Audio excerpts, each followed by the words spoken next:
या वाघनखांचं अनावरण जे ते आता इथं झालेलं आहे। ही संग्रहालयात वाघनखं ठेवण्यात आली आहेत आणि ही वाघनखांची झलक जी आहे ती आपल्याला पाहायला मिळत आहे।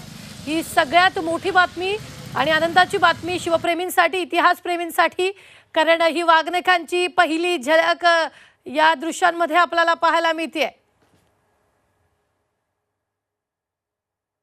इंग्लंडहून आणलेली ही वाघनखं आहेत आणि आता ती संग्रहालयात ठेवण्यात आलेली आहे। त्यांचं अनावरण देखील झालेलं आहे। वाघनखांची झलक आपल्याला पाहायला मिळते।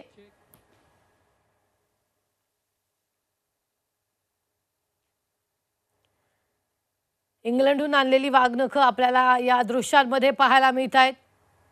संग्रहालयात त्याचं अनावरण झालेलं आहे। मंत्री शंभूराज देसाई देखील आपल्याला इथं पाहायला मिळत आहेत। दोन्ही उपमुख्यमंत्री आणि मुख्यमंत्री आपल्याला इथं पाहायला मिळत आहेत। दोन्ही राजे देखील इथं उपस्थित आहेत या संग्रहालयात। ही वाघनखांची झलक प्रत्येक शिवप्रेमींसाठी आणि इतिहासप्रेमींसाठी आपल्याला सध्या स्क्रीनवर पाहायला मिळते। पण जर पाहिलं तर इंग्लंडहून आणलेली वाघनखं ही अफजल खान वधावेळचीच असल्याचा दावा यावेळी शिवेंद्रराजे भोसलेंनी केला होता। तर आता ही वाघनखं साताऱ्यात संग्रहालयात आलेली आहेत। त्यांचं अनावरण झालेलं आहे। काल मोठ्या पोलीस बंदोबस्तात ही वाघनखं भारतात आली इंग्लंडहून आणि भारतातून आता खरं तर साताऱ्यात ही ठेवण्यात आलेली आहे संग्रहालयात आणि यांचा या वाघनखांचा स्वागत सोहळा आज ढोल ताशांच्या गजरात पार पडलेला आहे। आणि ही दृश्य आपण पाहतोय, संग्रहालयात वाघनखं ठेवण्यात आलेली आहे। मोठी बातमी आपण आत्ताच्या क्षणाची पाहतोय।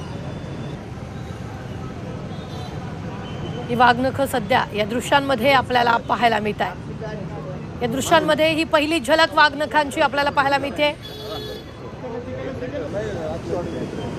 साताऱ्यात देखील मोठा पोलीस फाटा, फौज फाटा जो आहे तो तैनात करण्यात आलेला होता आणि त्यात ढोल ताशांच्या गजरात आज छत्रपती शिवाजी महाराजांच्या संग्रहालयात या वाघनखांचं अनावरण झालेलं आहे।